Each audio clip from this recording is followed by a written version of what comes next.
CM Dhami ने किया parade ground का निरीक्षण। पीएम की प्रस्तावित रैली की व्यवस्थाओं का लिया जायजा। 4 दिसंबर को पीएम मोदी आएंगे उत्तराखंड। हजारों करोड़ की योजनाओं का करेंगे लोकार्पण।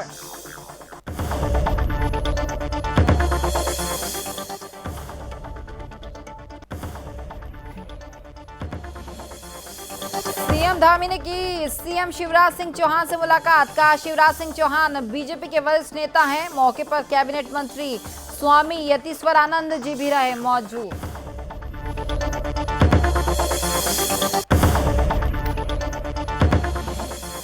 पीएम मोदी 4 दिसंबर को आएंगे उत्तराखंड। पीएम के दौरे से बीजेपी के कार्यकर्ताओं में दिखा उत्साह। कार्यकर्ता जगह जगह कर रहे बाइक रैली का आयोजन।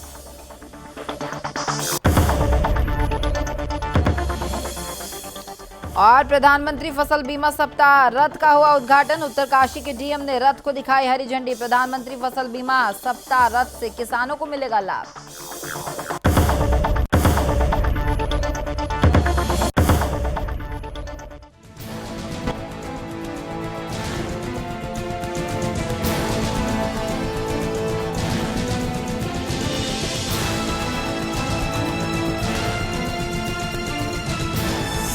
आप देख रहे हैं सुदर्शन न्यूज। नमस्कार, उत्तराखंड विशेष देख रहे हैं आप और मैं हूं आपके साथ स्मारिका ठाकरे। बुलेटिन की शुरुआत करेंगे। पीएम मोदी 4 दिसंबर को उत्तराखंड दौरे पर हैं, जिसको लेकर मुख्यमंत्री पुष्कर सिंह धामी ने परेड ग्राउंड का स्थलीय निरीक्षण किया है। 4 दिसंबर को होने वाली पीएम की प्रस्तावित रैली की व्यवस्थाओं का जायजा लिया गया। इस दौरान सीएम धामी ने संबंधित अधिकारियों को सभी व्यवस्थाएं समय पर पूर्ण करने के निर्देश भी दिए हैं। मुख्यमंत्री ने कहा कि प्रधानमंत्री नरेंद्र मोदी जी द्वारा इस अवसर पर हजारों करोड़ रुपए की योजनाओं का लोकार्पण और शिलान्यास किया जाएगा, अतः इसकी भी प्रभारी व्यवस्था जो है सुनिश्चित की जाए। मुख्यमंत्री ने जिलाधिकारी एवं CO smart city R Rajesh Kumar को परेड ग्राउंड के निर्माण कार्यों में तेजी लाए जाने के साथ ही निर्देश दिए हैं कि इस प्रकार की व्यवस्था बनाई जाए ताकि परेड ग्राउंड का उपयोग भविष्य के आयोजनों के लिए भी उपयोगी हो सके। इस अवसर पर कैबिनेट मंत्री डॉक्टर धन सिंह रावत, जिलाधिकारी आर राजेश कुमार, एसएसपी जन्मेजय खंडूरी और भाजपा नेता कुलदीप कुमार समेत कई नेता मौजूद रहे।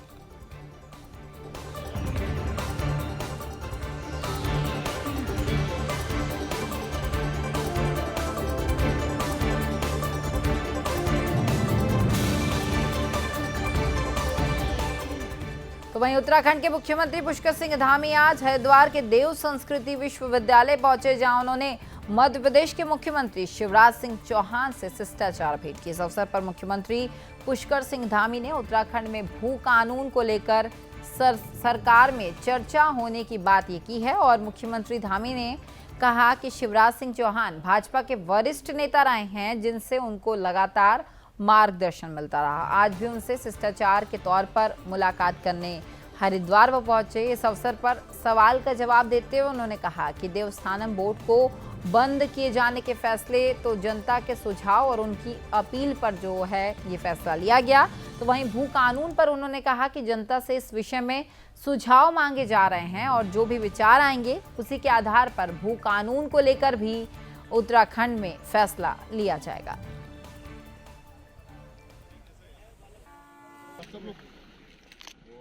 आईडी दिखाना भी नेशनल हटा दोगे थोड़ा जोर से हमें मार्गदर्शन पहले से मिलता रहा है, वरिष्ठ नेता भी हैं और एक शिष्टाचार भी। सर, आपके द्वारा एक बड़ा फैसला लिया गया 4 धाम को लेकर, भू कानून को लेकर भी क्या कुछ विचार? अभी हम लोगों ने 4 धाम कर लिया क्योंकि सभी की राय आई है, सभी की बात आई है, उसके बाद हमने फैसला लिया। ये फैसला लिया, आगे जो भी फैसला लेंगे हम उत्तराखंड राज्य के हित में लेंगे। तो वहीं 4 दिसंबर को देहरादून में होने वाली प्रधानमंत्री नरेंद्र मोदी की रैली को सफल बनाने के लिए भारतीय जनता पार्टी के पदाधिकारी और कार्यकर्ता जो है वो जुट गए हैं और गढ़वाल और कुमाऊं के हर शहर और जिले में जगह जगह बाइक रैली का आयोजन जो है वो किया जा रहा है। और आपको बताएं कि हरिद्वार में भारतीय जनता पार्टी के प्रदेश अध्यक्ष मदन कौशिक ने भारतीय जनता पार्टी युवा मोर्चा के कार्यकर्ताओं द्वारा बाइक रैली को हरी झंडी दिखाकर रवाना किया है और ये कहा है कि 4 दिसंबर में देश के प्रधानमंत्री नरेंद्र मोदी का उत्तराखंड के देहरादून में आने का कार्यक्रम है, जिसमें वह उत्तराखंड के लोगों को संबोधित करेंगे। इसमें भारतीय जनता पार्टी के कार्यकर्ताओं में उत्साह है और पूरे उत्तराखंड के हर जिले और शहर में छोटी छोटी बाइक रैली द्वारा लोगों को जन जागरूक करने का जो काम है वो किया जा रहा है। उन्होंने आगे कहा कि एक चुनावी रैली है, प्रधानमंत्री नरेंद्र मोदी के उत्तराखंड आने से जरूर उत्तराखंड में भारतीय जनता पार्टी को इसका लाभ मिलेगा।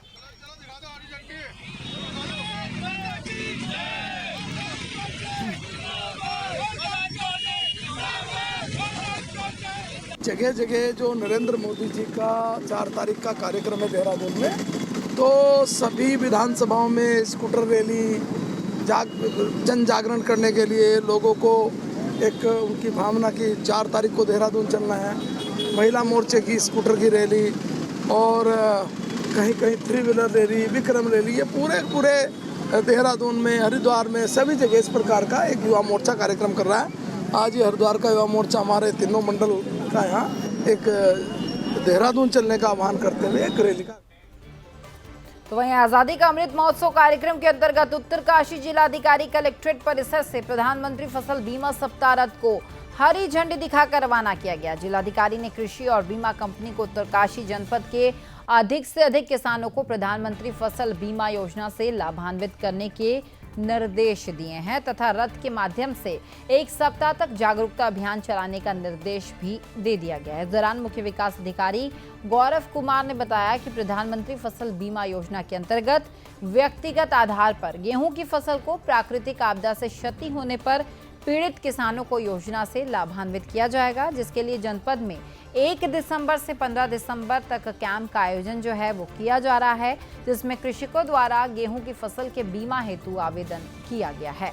आवेदन करने के लिए किसानों को बैंक पासबुक, आधार कार्ड, खतौनी को संबंधित बैंक शाखा या फिर CSC सेंटर्स में 15 दिसंबर 2021 तक जमा किया जा सकता है। तो वहीं मुख्य उद्यान अधिकारी डॉक्टर रजनीश सिंह ये बताते हैं कि आज़ादी का अमृत महोत्सव कार्यक्रम के तहत फसल बीमा सप्ताह रथ जनपद के डूंडा, धनारी, श्रीकोट, कोठार, कामदा, नौगांव समेत कई गांव में जाकर किसानों का प्रधानमंत्री फसल बीमा के लिए जागरूक किया जाएगा और साथ ही किसानों के फसल का बीमा भी जो है वो किया जाएगा।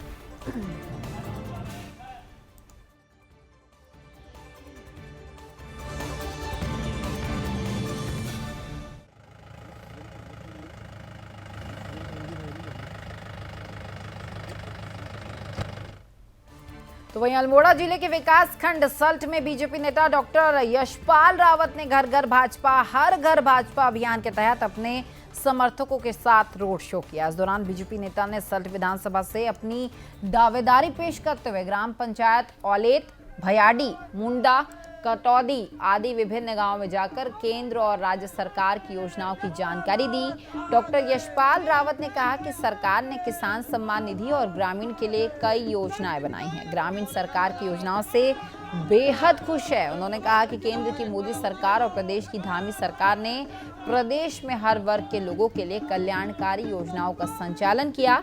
इनका लाभ आम लोगों को अब मिल रहा है। विकास कार्यों के लिए बूथ स्तर पर मजबूती से 2022 में बीजेपी पुनः सत्ता में लौटेगी। आपको बताएं कि इस दौरान उनके साथ जीवन सिंह रावत, पूर्व मंडल के अध्यक्ष गोपाल रावत, पुष्कर बिष्ट, परम कांडपाल और समेत कई पदाधिकारी जो थे वो मौजूद रहे।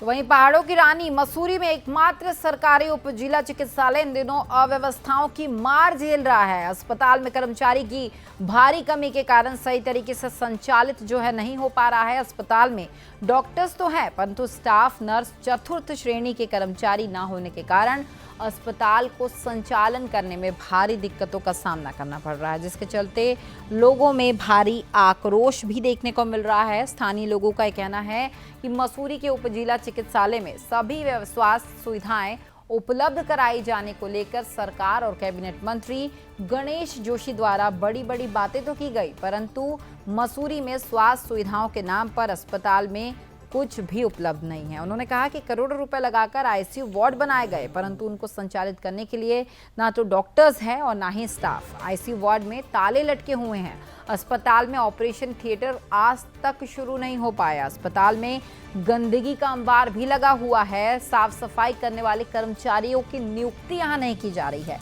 इससे साफ है कि मसूरी का उपजिला चिकित्सालय स्वास्थ्य सेवाओं के नाम पर सफेद हाथी साबित हो रहा है। तो वहीं आप पार्टी के नेता प्रकाश राणा ने कहा कि प्रदेश की सरकार की स्वास्थ्य सुविधाओं की पोल मसूरी में ही खुलती दिखाई दे रही है। राजधानी से मात्र 30 किलोमीटर दूर मसूरी उपजिला चिकित्सालय में स्वास्थ्य सेवाओं के नाम पर कुछ भी नहीं है। डॉक्टर्स की नियुक्ति मसूरी में की गई परंतु डॉक्टर्स यहाँ नजर ही नहीं आते। कुछ डॉक्टर्स तो अन्य जगह अटैच किया गया है तो कई डॉक्टर्स समय पर आते ही नहीं हैं।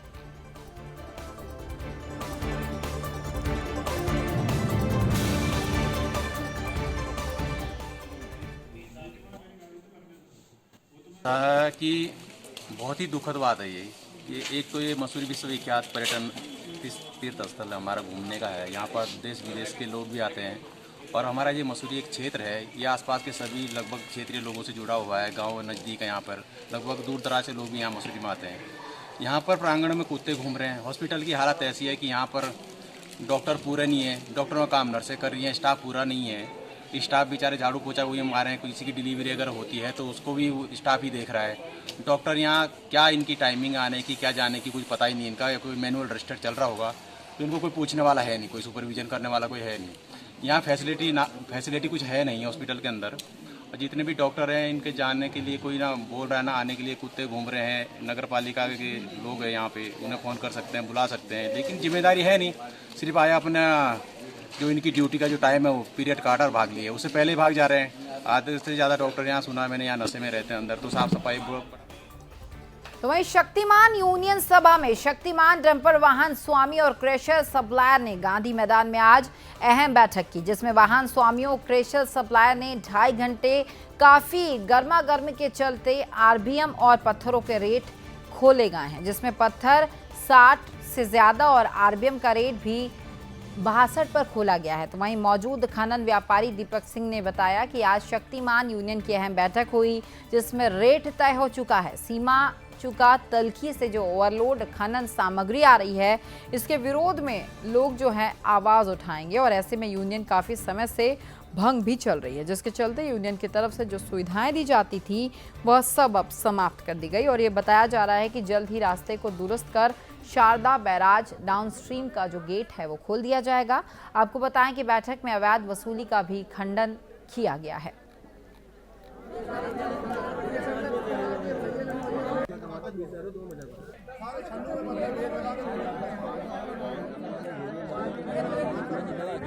रेट तय करने का और गेट खोलने के बारे में मीटिंग रखी थी, जिसमें हमारे रेट तय हो गए हैं और जो भी सुविधाएं अन्य ली जाती थी वो सब समाप्त कर दी गई हैं। और अब रह गया एक मुद्दा कि रास्ता बनने का। अब ये यूनियन डिसाइड करेगी कि रास्ते के लिए अब संबंधित विभागों को किस तरीके से। तो वहीं डुगड्डा ब्लॉक के भैडगांव में एक 75 साल की बुजुर्ग महिला को गुलदार ने अपना निवाला बना लिया, जिससे पूरे क्षेत्र में दहशत का माहौल बना हुआ है और लोगों का घरों से निकलना दुश्वार हो गया है। आपको बताएं कि मामला डुगड्डा ब्लॉक के भैडगांव का है, जहां ग्रामीणों के मुताबिक एक बुजुर्ग महिला जुआ गांव से सवारी न मिलने के कारण पैदल अपने पोते को देखने कोटद्वार के लिए निकल गई थी, जिसको गुलदार ने अपना शिकार बना लिया। काफी खोजबीन के बाद गांव की सड़क से दूर झाड़ियों के बीच बुजुर्ग महिला का जो शव है वो पाया गया, जिसके बाद ग्रामीणों ने इसकी सूचना वन विभाग को दी और वन विभाग की टीम मौके पर पहुंचकर घटना की पूरी जानकारी ली गई। तो वहीं इस घटना से ग्रामीणों में काफ़ी ज़्यादा आक्रोश भी देखने को मिल रहा है। ग्रामीणों का कहना है कि वन विभाग पीड़ित परिवार को उचित मुआवजा दे और गुलदार को पकड़ने के लिए पिंजरा लगाए। तो वहीं मौके पर पहुंचे तहसीलदार विकास अवस्थी ने बताया कि जिलाधिकारी के आदेश पर पीड़ित परिवार को हर संभव मदद दी जाएगी और साथ ही वन विभाग को क्षेत्र में गश्त बढ़ाने के जो निर्देश हैं वो भी दे दिए गए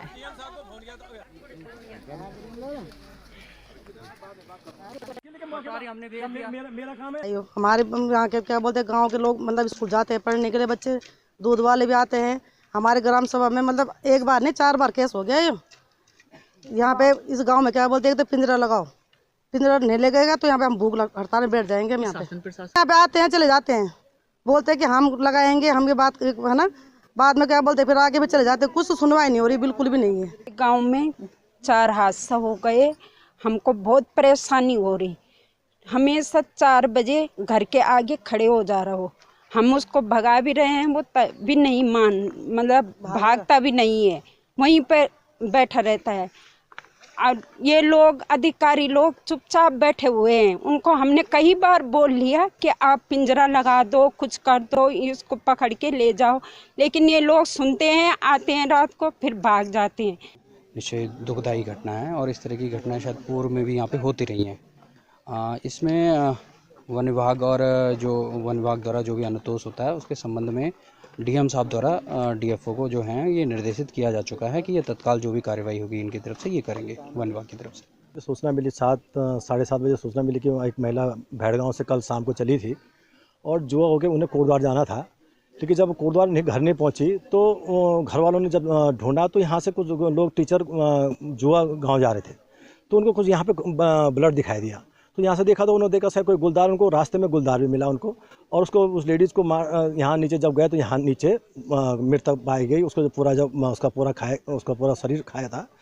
तो निश्चित रूप से क्षेत्र में बड़े दहशत है। मैं जब मुझे पता चला तो मैंने एसडीएम साहब को, फॉरेस्ट वालों को बोला, एसडीएम साहब को बोला, डीएम साहब को बोला, तो मुझे तहसीलदार साहब कोटद्वार में मिले, दुगड्डा मिले मुझे, कि मैंने कहा आप क्षेत्र में पहुँचो।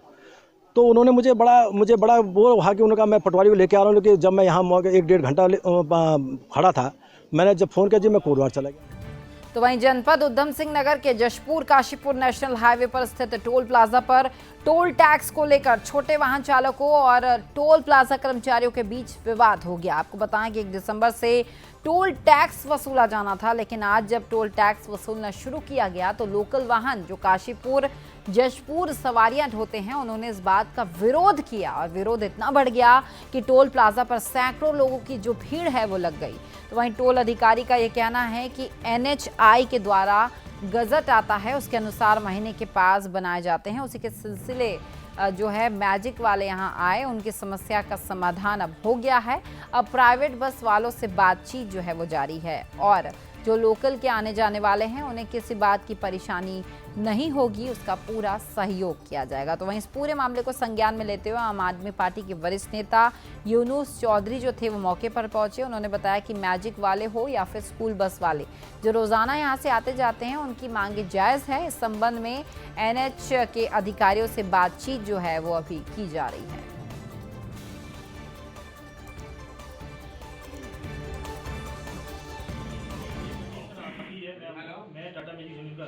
टोल प्लाजा स्टार्ट हुआ है NH वालों का, तो हमारे जो इस क्षेत्र के मैजिक वाले हैं, बस वाले हैं, स्कूल वाले हैं, उनको आपत्ति है कि हम लोग डेली रोज़मर्रा के यहाँ पर निकलने वाले हैं और जायज़ मांग है उनकी।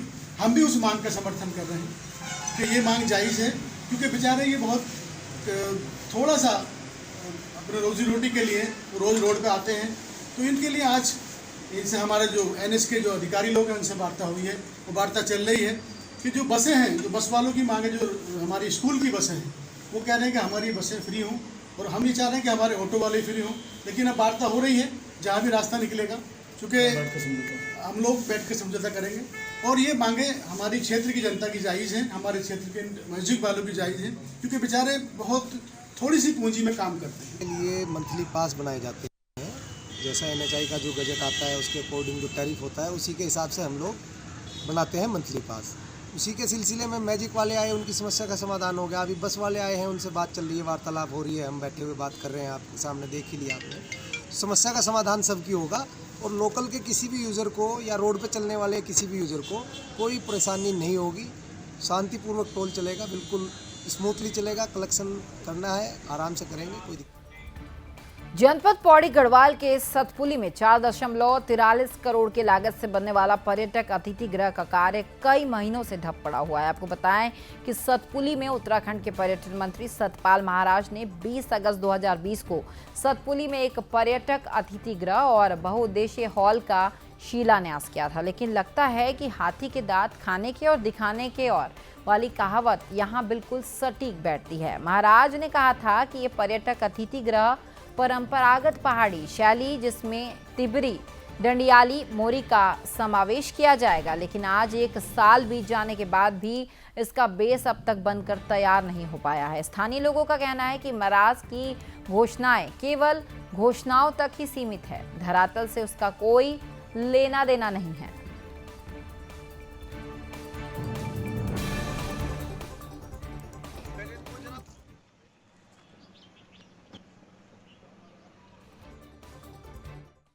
घर बन रहा है पर्यटन विभाग के सौजन्य से जी। और 1 साल इसको काम करते हुए चल रहा है, लेकिन अभी तक ये काम जो है कि द्रुत गति से नहीं चल रहा है।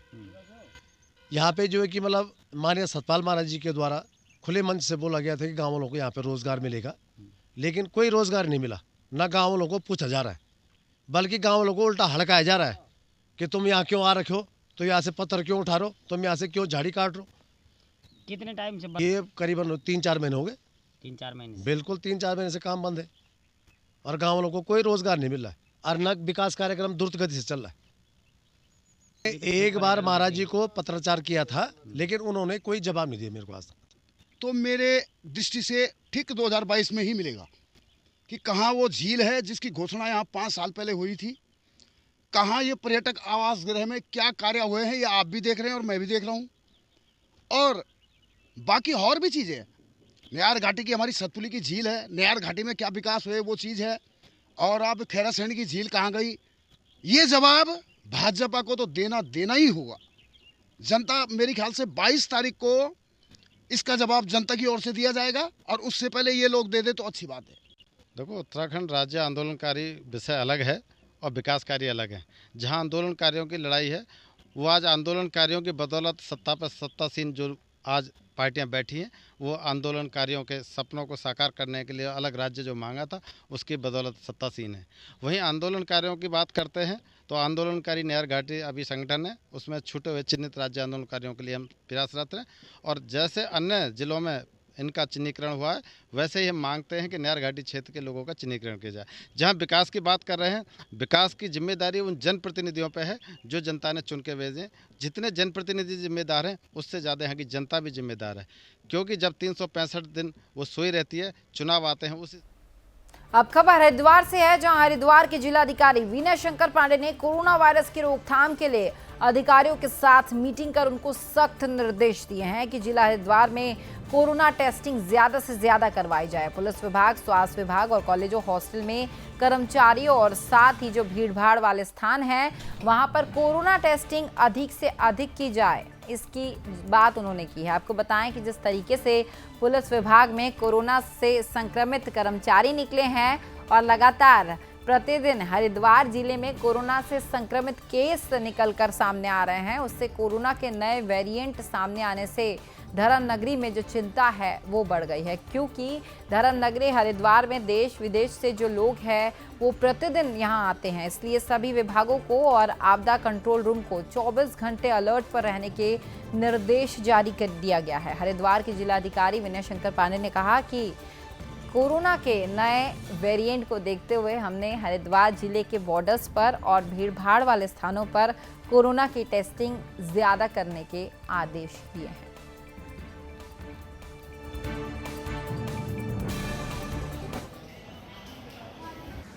नए वेरिएंट को लेकर हम लोगों ने ये तय किया है कि हमारी जो टेस्टिंग काफ़ी कम हो गई थी उसको हम बढ़ाएं।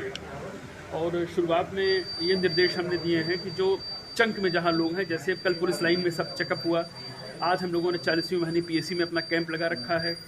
इसी प्रकार से हमने कहा है कि जेल में जहाँ पर ज़्यादा संख्या में लोग हैं, हॉस्टल्स में बच्चे हैं, हर की पैड़ी पर मॉल हैं, इस तरह की जगहें जहाँ पर ज़्यादा लोगों का आना जाना होता है, और सभी गवर्नमेंट फ्रंट लाइन वर्कर्स जो नगर निगम के हमारे अधिकारी कर्मचारी हैं, सबका आप फर्स्ट स्टेज में करिए। तो वहीं हरिद्वार के रोशनाबाद स्थित कलेक्ट्रेट भवन में दिन में ही जंगली हाथी ने दस्तक दे दी, जिसे देखने के लिए कलेक्ट्रेट में आए लोगों की जो भीड़ है वो जमा हो गई। आपको बताएं कि कलेक्ट्रेट भवन राजाजी नेशनल पार्क से बिल्कुल सटा हुआ है, इसी कारण यहाँ जंगली जानवर की आवाजाही जो है वो देखने को मिलती रहती है। रोशनाबाद स्थित कलेक्ट्रेट के कंपाउंड में हाथी की दस्तक कभी किसी बड़ी घटना को अंजाम दे सकती है।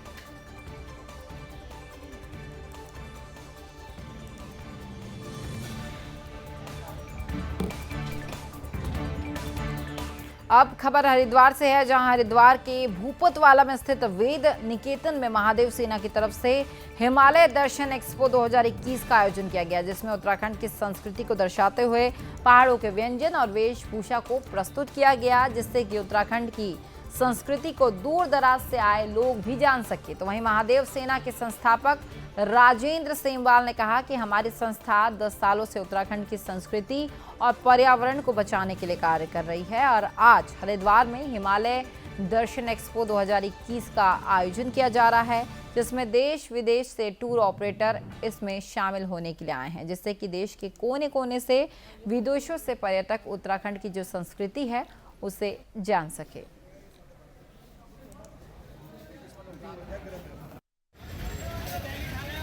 उत्तराखंड के सामाजिक राजनीतिक सरोकारों से जुड़े हुए हैं। नदियों को बचाने के लिए, गंगा यमुना को बचाने के लिए हमारे संगठन का प्रयास है। अभी विगत श्रावण में हमने पूरे उत्तराखंड के 108 शिवालयों में जलाभिषेक करा हमारे महादेव सेना के द्वारा, और उस दौरान हमने माना, हमारे साथ कोई टूर एजेंट थे जिन्होंने बताया कि अचंबा माना, एक नेपाल के थे, काठमांडू के एक टूर एजेंट, उन्हें कहा फिर हम यहाँ सर्दियों में भी हम यहाँ टूर ला सकते हैं अगर यहाँ 6 महीने खुले रहते। मैंने कहा 6 महीने केदारनाथ जी यहाँ उखीमठ में विराजते हैं। तो हमारे मन में ये विचार आया कि हम पूरे भारत के जो टूर ट्रेवल्स वाले हैं, जो दल लाते हैं यहाँ पे पार्टियों को घुमाने के लिए लाते हैं, उनका हम एक समिट करेंगे यहाँ हरिद्वार में। तो इस श्रावण में मेरे मन में ये थॉट आया और अभी हम उसको साकार कर रहे हैं। आज यहाँ कुछ लोग आज आने वाले हैं, कुछ टूर एजेंट आज पहुँचेंगे, इसका 4 बजे उनका हम यहाँ स्वागत करेंगे। तो वहीं काशीपुर में उस समय हड़कंप मच गया जब एक गार्डन में आयोजित वैवाहिक समारोह में डीजे पर डांस करने के दौरान 2 पक्षों में विवाद हो गया।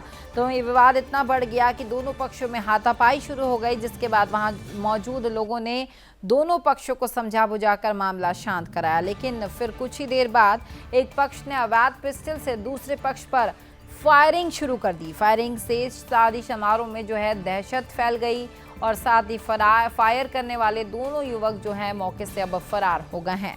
तो वहीं मामले की सूचना पीड़ित पक्ष ने पुलिस को दी और पुलिस ने मामले को दर्ज कर लिया है। तो वहीं पुलिस ने आरोपियों को पकड़ने के लिए टीम भी गठित कर ली है। मामले की जांच के दौरान पुलिस ने बाजपुर के अस्पताल के पास से आरोपी को गिरफ्तार भी कर लिया है। तो वहीं आरोपी के पास से अवैध पिस्टल और 3 जिंदा कारतूस भी बरामद की गई है और फिलहाल इस पूरे मामले में पूछताछ अभी जारी है।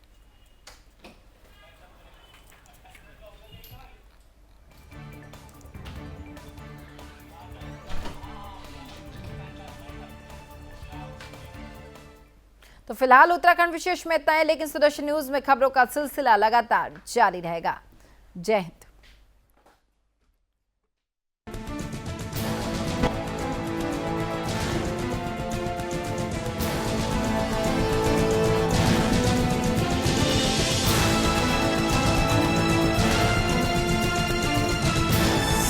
आप देख रहे हैं सुदर्शन न्यूज।